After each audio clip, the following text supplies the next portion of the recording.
Assalamualaikum warahmatullahi wabarakatuh. Hai teman-teman, awal di sini. Apa kabar? Selalu sehat ya? Amin. Sebelum nonton, pastikan sudah melaksanakan tugas dan kewajiban kalian. Sholat, buka, sahur, membantu orang tua, dan lain seterusnya. Oke, tanpa berlama-lama, langsung saja. Tak terasa kita tiba di penghujung semester ya. Juni adalah bulan yang kita tunggu. Tapi sabar dulu, walau kita tetap sekolah atau belajar dari rumah, kemungkinan ujian tetap ada. Dan jadwal sudah tersebar, jadwal SKI kita ada di hari, kalian baca itu di hari apa. Oke, langsung saja. Mari kita akan bahas kisi-kisi dinasti Abbasiyah dengan review singkat materi kita. Kita langsung lihat pada kolom indikator pencapaian. Oke, pada indikator pencapaian ini ya. Kita simak ini. Nomor 1, mengidentifikasi kronologi proses lahirnya dinasti Abbasiyah. Nah, materi ini bermula dari zaman dinasti Umayyah, yaitu saat Khalifah Umar bin Abdul Aziz. Pergerakan Muhammad bin Ali, Ibrahim al-Imam, Abu Muslim al-Khurasani dari Persia, itu tokoh-tokoh yang berperan dalam lahirnya dinasti Abbasiyah. Nah, puncaknya saat perang Al-Zab atau perang terbuka antara Abu Abbas As-Soffah dengan Marwan bin Muhammad. Nah, pertanyaan yang muncul nanti bisa berupa sebab atau latar belakang, ataupun urutan lahirnya atau kronologinya. Atau bisa juga tokoh yang berperan. Oke, nomor 2. Mengidentifikasi langkah-langkah yang ditempuh oleh Bani Abbas untuk mendirikan dinasti Abbasiyah. Langkah-langkahnya ada pada nomor 1 barusan, dengan cara pergerakan itu tadi, tapi pergerakannya dengan apa? Oke, itu bisa dengan cara membujuk rakyat, mencari empati dan simpati, kemudian menamai kelompoknya Bani Abbasiyah ini sebagai Bani Abbas, yang kita tahu Bani Abbas ini kan dekat dengan darah keturunannya Nabi Muhammad atau dari Bani Hashim. Kemudian ada 3 kota yang dijadikan sebagai basis pendukung lahirnya dinasti Abbasiyah. Ada Humaimah, itu pusat perencanaan. Ada kota Khurasan, itu pusat gerakan taktis. Dan ada Kufah sebagai penghubung. Penghubung apa? Ya, penghubung antara kota Humaimah dengan kota Khurasan. Karena kita tahu Humaimah ini kan letaknya di Syria. Khurasan ini letaknya di Persia. Nah, Kufah ini letaknya di Irak. Jadi menghubungkan antara Syria ke Iran melalui Irak, gitu ya. Nah, pertanyaan yang muncul itu bisa berupa langkah yang benar dalam mendirikan dinasti Abbasiyah, atau bisa juga ada pengecoh, kecuali misalkan. Kemudian bisa juga ada nama kota dan fungsinya, nanti kita cocokkan nama kota itu beserta fungsinya sebagai apa gitu ya. Nomor 3, menentukan nama kota yang dijadikan sebagai pusat gerakan Abbasiyah. Nah, ini barusan kita sudah jelaskan ya. Jadi ini penjelasannya pada nomor 2 tadi ya. Ada 3 kota itu tadi. Ada Humaimah, Khurasan, Kufah. Kalau pusat gerakan berarti? Oke. Nomor 4. Menentukan nama tokoh berkebangsaan Persia yang berjasa dalam penaklukan dinasti Umayyah. Dinasti Umayyah. Nah, tadi ketika menjelaskan poin nomor 1 ini, saya menyebut ada salah satu tokoh dari Persia. Siapa itu? Iya, Abu Muslim al-Khurasani. Kita tahu yang bersangkutan dimintai bantuan oleh Bani Abbas untuk membantu dalam mendirikan dinasti Abbasiyah. Khurasan, nama marga Al-Khurasani. Itu berarti dari Khurasan. Khurasan itu Persia. Selanjutnya nomor 5. Menjelaskan peran Abu Abbas As-Sofah terhadap dinasti Abbasiyah. Perannya apa? Nah, ini berkaitan dengan karakter Abu Abbas ya. Abu Abbas As-Sofah tadi saya sebutkan. As-Sofah berarti tegas, pemberani. Nah, tugasnya apa? Perannya apa? Itu ya, mendirikan dinasti Abbasiyah, melakukan pergerakan dan lain seterusnya. Nanti dibaca lagi di buku paket dan LKS atau buku catatan. Nomor 6. Menjelaskan peran Abu Ja'far Al-Mansur dalam mengembangkan dinasti Abbasiyah. Nah, perannya apa Abu Ja'far Al-Mansur ini? Nah, ini kalau kita cari kata kuncinya kan jelas ya, peran Abu Ja'far Al-Mansur itu udah jelas gitu ya. Nah, nanti dibaca juga di buku paket LKS atau buku catatan.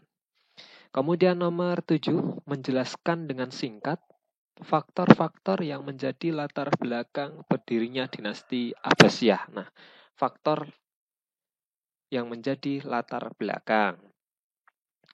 Nah, kalau faktor berdirinya itu kan karena ketidakpuasan terhadap kepemimpinan Umayyah, kemudian adanya penggolongan masyarakat, kita tahu itu kan. Jadi pada masa Umayyah itu masyarakat itu seperti distratifikasi begitu. Kemudian ada sifat dan karakter khalifah yang kurang bagus dan lain seterusnya. Nomor 8, menentukan nama salah satu khalifah yang memerintah pada masa fase pertama dinasti Abbasiyah. Nah, fase pertama, karena Abbasiyah itu kan ada berapa fase? Ada 5 fase. Nah, khalifah pada fase pertama itu ada berapa? Ada 9.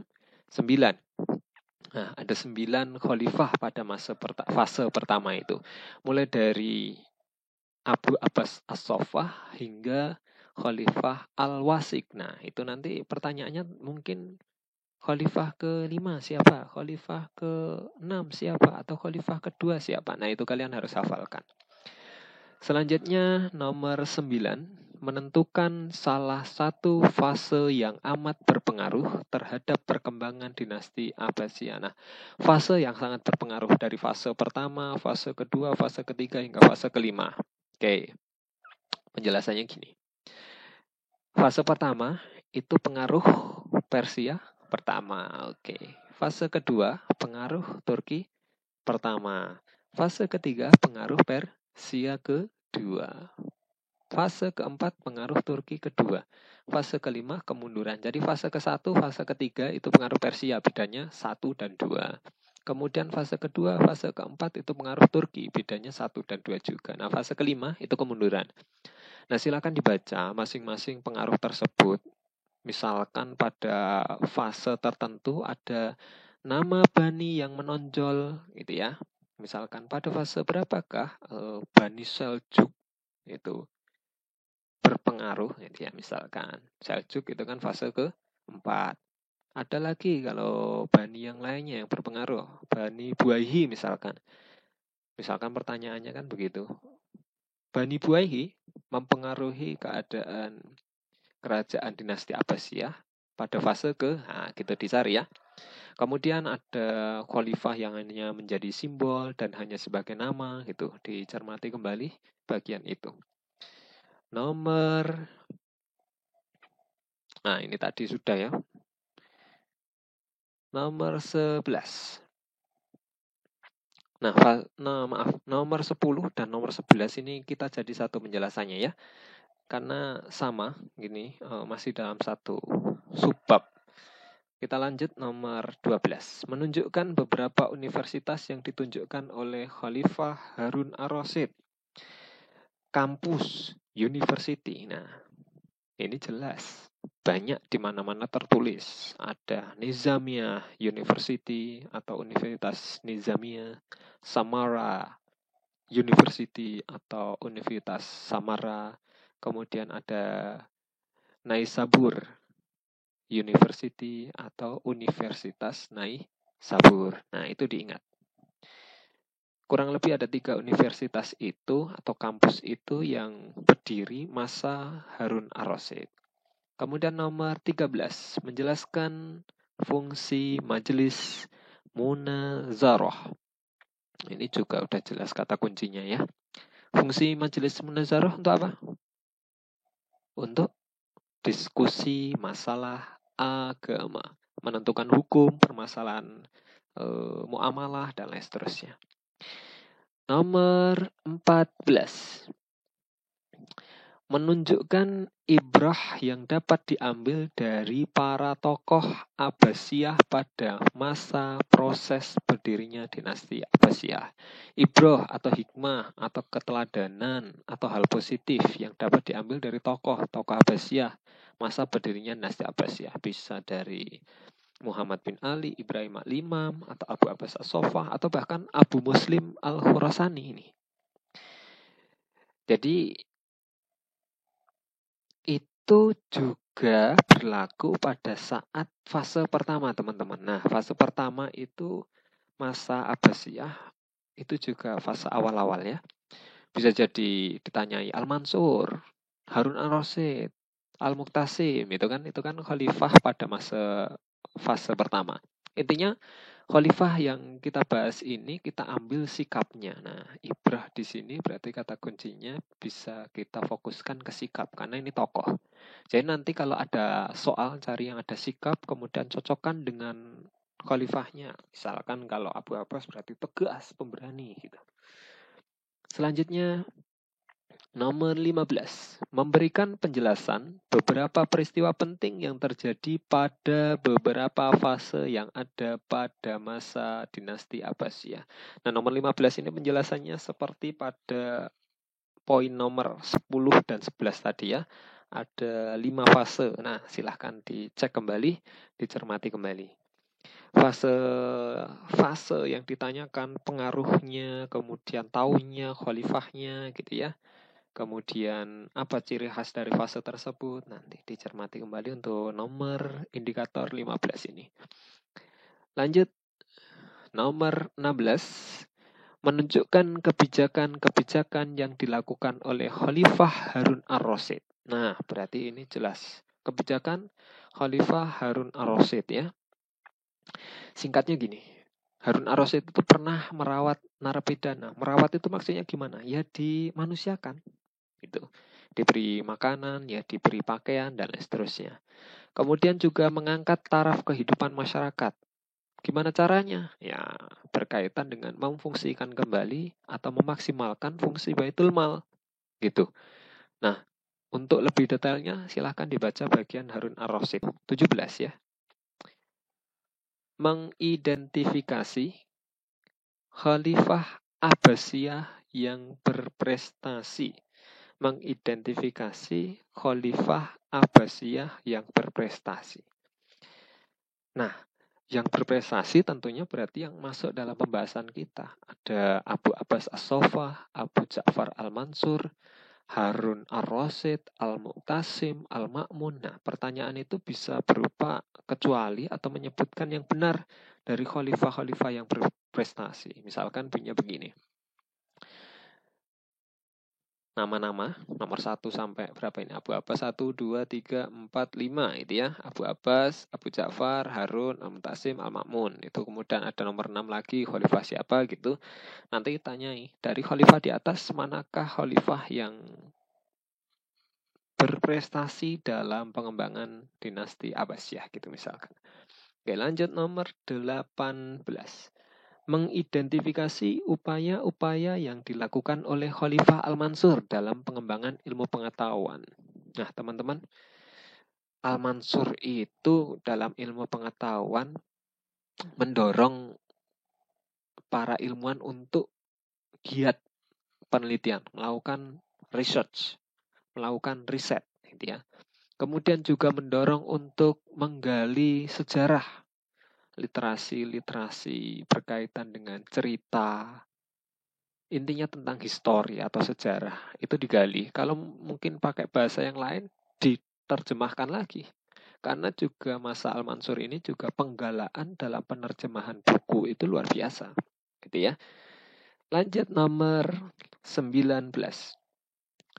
Menjelaskan sebab melimpahnya harta di Baitul Mal pada masa dinasti Abbasiyah. Nah, pada masa Abbasiyah ini, khalifah yang menjabat itu punya komitmen besar sehingga ghanimah atau harta rampasan perang yang didapat itu selalu ditampung di Baitul Mal guna peningkatan taraf kehidupan masyarakat.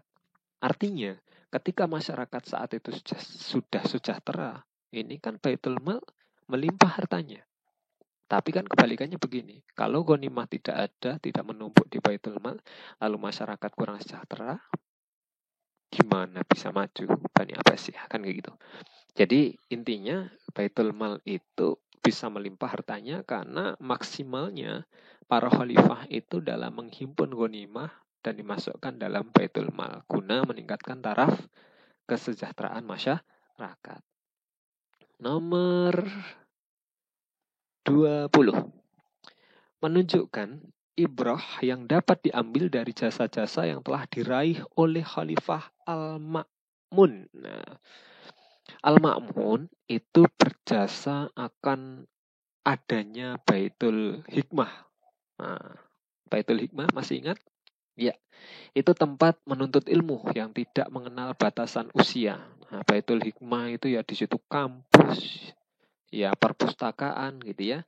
Jadi ketika tempat itu bebas usia, artinya anak-anak yang mampu pun walaupun usianya belum mencukupi bisa untuk menuntut ilmu gitu ya. Di situ. Kemudian nomor 21. Memberikan penjelasan tentang salah satu kebijakan yang dijadikan pedoman oleh para khalifah Abbasiyah pada periode pertama.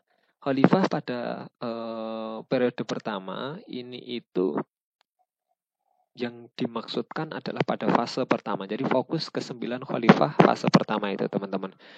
Bisa jadi yang dimaksudkan adalah Abu Ja'far Al-Mansur, bisa jadi Harun Ar-Rasyid atau siapa saja. Nah, contohnya ini yang akan saya jelaskan Abu Ja'far Al-Mansur. Pada masa Abu Ja'far Al-Mansur itu ada 7 kebijakan kurang lebih. Nah, salah satu kebijakannya itu masyarakat Abbasiyah dibagi menjadi 2 kelompok. Pembagian ini hanya sebatas sebutan saja. Ada kelompok khalifah itu ya keluarga khalifah, gitu ya, pejabat kerajaan dan lain seterusnya. Kemudian kelompok yang satunya lagi, kelompok masyarakat umum. Pedagang, ilmuwan, ulama, itu masuk dalam masyarakat umum. Nah, silakan dicari penjelasannya. Kenapa kok salah satu dari beberapa kebijakan khalifah itu bisa dijadikan pedoman oleh para khalifah Abbasiyah selanjutnya. Nomor 22. Mengidentifikasi suasana tumbuh kembangnya ilmu pengetahuan pada masa Abbasiyah. Nah, suasananya gimana sih ini ya? Oke, pada saat dinasti Abbasiyah itu banyak orang-orang yang belajar dan mengajar difasilitasi oleh pemerintah. Orang yang belajar dan mengajar difasilitasi oleh pemerintah, bahkan disejahterakan, digaji. Jadi mereka bisa konsen belajar. Dan di perpustakaan itu juga disediakan tempat istirahat yang menjadikan para penuntut ilmu itu betah di perpus, kurang lebih begitu. Nomor 23. Menjelaskan bagaimana tahap penyusunan buku pada masa Abbasiyah. Penyusunan buku pada masa Abbasiyah ya sama seperti sekarang lah. Ada 3 tahapannya, teman-teman. Nah, tahapan pertama itu biasanya mencatat ide. Ide itu bisa di kertas ya. Yang sifatnya masih istilahnya blueprint begitu. Kemudian yang tahap kedua, membukukan ide. Nah, ide-ide ini dibukukan, catat, bukan cuma di kertas, tapi juga lembaran-lembaran itu dihimpun jadi satu, menjadi sebuah buku. Tapi belum sempurna. Nah, penyempurnaan itu pada tahap ketiga, penyusunan buku. Kalau tadi yang satu mencatat ide, dua pembukuan ide, yang tiga penyusunan buku. Berarti ide-ide tadi sudah disempurnakan, sudah dikembangkan, sudah dibuktikan, sudah diuji coba, dan lain seterusnya. Jadi tahap ketiga ini menyempurnakan dari tahap kedua. Nomor 24. Menentukan tokoh dan karyanya yang terkenal di bidang kedokteran. Nah, kalau kedokteran berarti kita langsung familiar pada Ibnu Sina, atau bahasa orang barat memanggilnya Avicenna. Gitu ya. Karyanya yang jadi rujukan banyak ilmuwan, salah satunya yaitu Al-Qanun fi Atib, ya. Berisi tentang rujukan ilmu kedokteran. Silahkan dicari karya-karya yang lainnya. Kemudian jangan cuma sampai di situ, tapi cari isi dari karya itu berkaitan dengan apa, gitu ya. Nomor 25, mengidentifikasi tokoh-tokoh yang ahli di bidang filsafat. Kalau nomor 24 tadi bidang kedokteran, kalau nomor 25 ini bidang filsafat. Nah, siapa saja dia? Tokoh filsafat atau filsuf gitu ya. Itu ada Al-Farabi ya, atau disebut sebagai guru kedua, second teacher gitu ya. Kemudian ada Ibnu Sina. Ibnu Sina itu juga selain ahli kedokteran juga filsuf, teman-teman. Kemudian ada Al-Kindi atau Al-Kindus gitu ya. Yang kita harus tahu, Al-Kindus ini filsuf pertama dalam dunia Islam, yang selanjutnya menjadi pelopor filsuf-filsuf Muslim selanjutnya. Nomor 26. Menentukan letak salah satu istana yang dibangun oleh Khalifah Mutawakil. Istana yang dibangun oleh Mutawakil yang terkenal itu namanya Mahligai Arus. Oke, saya ulangi. Mahligai Arus. Nah, letaknya itu di Samarra. Nomor 27. Mengidentifikasi karya-karya Al-Ghazali. Nah, gampang ini. Ibnu Sina, Al-Ghazali itu pasti familiar di telinga kita. Berikut juga dengan karyanya. Nah, karya Al-Ghazali itu banyak, teman-teman ya. Di antaranya ada Ihya. Kemudian ada Maqasidul Falasifah, kemudian ada Mizanul Amal. Silahkan yang lainnya dicari lagi. Nomor 28. Mengidentifikasi nama-nama ulama hadis masa Abbasiyah. Ulama hadis, ya. Kita tahu kan kalau ulama hadis berarti istilahnya yang familiar di telinga kita itu kutubus sitah. Nah, mungkin nanti yang tanyakan yang termasuk dalam kutubus sitah gitu ya, atau ulama hadis yang terkenal atau yang menonjol pada masa Abbasiyah gitu ya. Sambil review, kutubus sitah itu siapa saja? Berarti kan sitah, berarti kan ada 6. Ada 6 perawi besar, yakni ada Imam Bukhari, Muslim, Tirmizi, Nasai, siapa lagi? Ibnu Majah, kemudian ada Abu Dawud, pas 6 ya. Kemudian yang selanjutnya menjelaskan salah satu karya Ar-Razi. Ar-Razi ini salah satu ilmuwan masa Abbasiyah. Nah, bisa saja soal yang disajikan itu nama tokoh dan karyanya. Berarti kalau sini sudah jelas Ar-Razi, berarti karyanya Ar-Razi itu apa? Nah, Ar-Razi itu juga konsen di bidang kesehatan, teman-teman ya. Karyanya yang jadi atau yang monumental itu Fi al-Judari wa al-Hasbat. Itu berisi tentang apa ya? Berisi tentang penyakit campak dan cacar. Oke. Selanjutnya nomor 30. Mengidentifikasi tokoh dan karya ulama fikih pada masa Abbasiyah. Tokoh dan karya ulama fikih masa Abbasiyah. soal itu nanti bisa disajikan berupa mencocokkan tokoh, imam fikih dan karyanya gitu ya. Kalau imam fikih itu kan biasanya kita familiar dengan 4 imam ya. Siapa saja? Imam Syafi'i, Imam Hanafi, Malik, Hambal gitu ya. Nah, karyanya juga jangan lupa. Biasanya kalau Imam Syafi'i itu Ar-Risalah gitu. Kemudian Hanafi itu Fikih Al-Akbar. Kemudian Malik itu Al-Muwatta. Kemudian Hambali itu Al-Musnad. Kemudian nomor 31, menentukan nama tokoh ulama fikih yang terkenal pada masa Abbasiyah. Kalau ini tadi tokoh dan karyanya, kalau ini yang paling terkenal, ulama yang paling terkenal.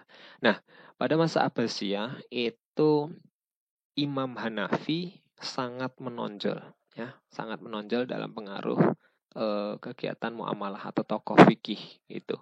Jadi hukum-hukum itu biasanya bersumber dari Imam Hanafi. Selanjutnya nomor 32.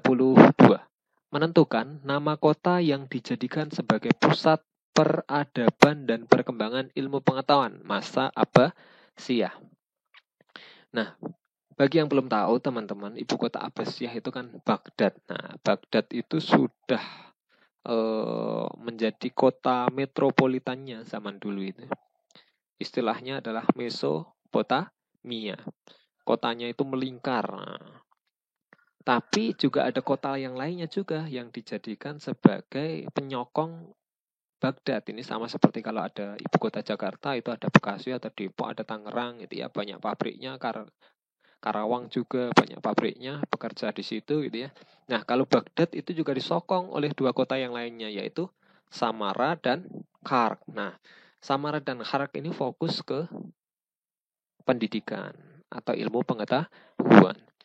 Nomor 33, mengidentifikasi pusat-pusat peradaban Islam yang didirikan oleh dinasti Abbasiyah. Nah, ini masih berkaitan dengan nomor 32 tadi. Selain Baghdad berarti ada Samara, Khark, ada lagi Bukhara gitu ya. Ada lagi Samarkand. Iya. Nomor 34. Mengidentifikasi pengaruh peradaban Islam terhadap kebudayaan Eropa. Nah, ini teman-teman yang sampai sekarang pasti sering kita jumpai ya. Pengaruh Islam dalam kehidupan sehari-hari masyarakat Eropa itu tasbih. Nah, kok bisa tasbih ya? Tasbih ini pada masyarakat Eropa itu menjadi fashion atau aksesoris. Tapi bentuknya bukan tasbih untuk kita wiritan lagi, tapi bisa berbentuk gelang, kalung gitu ya, dan lain seterusnya. Bahkan bukan cuma dari kayu ya, tapi dari permata gitu ya. Nomor 35. Menentukan nama salah satu pelajar barat yang menerjemahkan karangan buku-buku Islam ke dalam bahasa barat. Nah, ini di Andalusia, teman-teman ya. Salah satu nama pelajarnya itu kalau kita cari di Google keywordnya jelas ya. Pelajar barat yang menerjemahkan karangan buku-buku Islam gitu ya. Salah satunya adalah Abular Bat ya. AbolarbAth ya. Abular Bat. Nomor 36. Menunjukkan ulama-ulama ahli fikih beserta karyanya yang terkenal masa Abbasiyah. Ini kan penjelasannya sama seperti nomor 30 tadi ya. Ada 4 imam itu karyanya seperti yang tadi sudah saya jelaskan. Nanti kalian bisa cari karya-karya yang lain juga selain yang sudah saya sebutkan tadi. Nomor 37. Menentukan salah satu karya besar Ibnu Rus. Ibnu Rus itu nama baratnya kan siapa? Averroes. Nah, kalau Ibnu Sina Avicenna, kalau Ibnu Rus Averroes. Nah, karyanya yang berkaitan dengan hukum Islam itu Bidayatul Mujtahid. Oke. Nomor 38. Menjelaskan sistem pemerintahan Daulah Abbasiyah atau sistem pemerintahannya Abbasiyah. Nah, Kalau Umayyah itu kan berciri khas Arabisasi ya. Jadi pendekatannya itu Arab oriented. Nah, kalau Abbasiyah ini kebalikannya, justru menjauhi dari pengaruh ke Arab-Araban itu. Lanjut ke nomor 39. Menjelaskan sebab awal mula melemahnya dinasti Abbasiyah. Nah, sebabnya gimana ini dinasti Abbasiyah bisa lemah bahkan sampai runtuh gitu ya. Nah, ini dimulai dari lemahnya keahlian politik Khalifah Abbasiyah, teman-teman, yang dimulai dari abad ke-9. Nah, lebih lengkapnya nanti dibaca di paket ya. Nomor 40. Menjelaskan sebab kaum Zans melakukan pemberontakan terhadap dinasti Abbasiyah. Kaum Zans, siapa ini? Nah, buat kalian yang baru dengar, kaum Zans ini itu salah satu kelompok Syiah ya yang memberontak karena tidak sejalan, bahkan tidak puas dengan kebijakan Khalifah Abbasiyah. Nomor 41. Mengidentifikasi sebab-sebab kemunduran dinasti Abbasiyah. Nah, sebab kemunduran dinasti Abbasiyah. Jadi teman-teman, berkaitan dengan nomor 39 tadi, lemahnya politik Khalifah era abad ke-9, kemudian Khalifah abad ke-9 itu banyak yang menyewa tentara bayaran dari Turki. Nomor 41 ini akibatnya apa? Sebab mundurnya itu. Nah, salah satunya adalah ketergantungan kepada tentara bayaran dari Turki itu. Kemudian taraf hidup masyarakat menurun gitu ya karena ekonomi lemah. Kemudian munculnya kerajaan-kerajaan kecil ya. Jadi dalam kerajaan ada kerajaan lagi. Kerajaan besar ada kerajaan kecil lagi. Nah, inilah yang mendorong atau membuat dinasti Abbasiyah itu runtuh karena gerakan separatis kerajaan-kerajaan kecil ini ditambah dengan penyebab yang lainnya tadi. Nomor 42. Menunjukkan faktor eksternal yang menyebabkan runtuhnya Abbasiyah. Faktor eksternal berarti kan faktor dari luar ya. Nah, faktor dari luar ini apa saja? Nah, wilayah Abbasiyah yang terlalu luas padahal juga kalau dibilang luas seimbang ya dengan Umayyah. Kemudian ada kejadian perang salib teman-teman ya, berlangsungnya perang salib itu mengganggu stabilitas kerajaan ya. Kemudian berdirinya kerajaan Turki Utsmani ya, adanya kekuatan baru Islam. Kemudian hal-hal barusan itu bisa mendorong runtuhnya Abbasiyah dari faktor luar. Nomor 43. Menunjukkan nama seorang pengkhianat di masa pemerintahan dinasti Abbasiyah. Nah, nama seorang pengkhianat yang membuat dinasti Abbasiyah runtuh. Berkaitan dengan ibu kota Abbasiyah, jadi kota Baghdad itu sebenarnya kalau tidak ada yang berkhianat dari dalam itu tidak hancur-hancur banget lah begitu. Nah, karena ada seorang perdana menteri yang berkhianat atas peristiwa hancurnya kota Baghdad, ini yang membuat dinasti Abbasiyah itu hampir runtuh ya, runtuh lah gitu ya.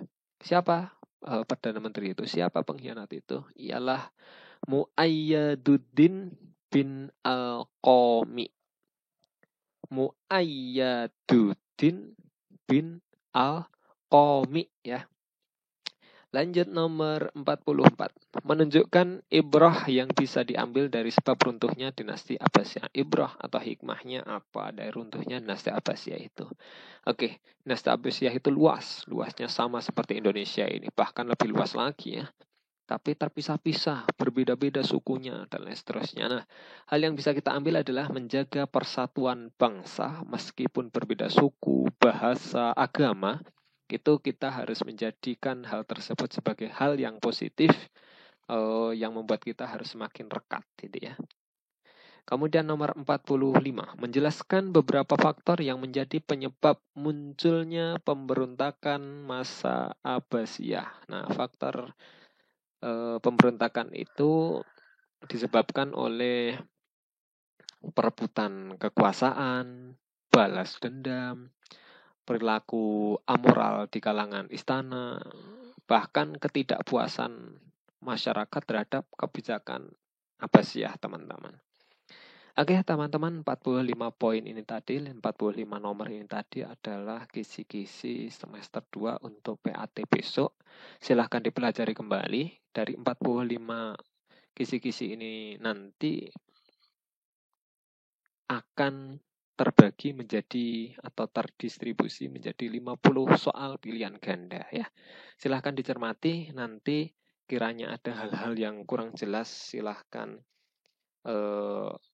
ditanyakan ya.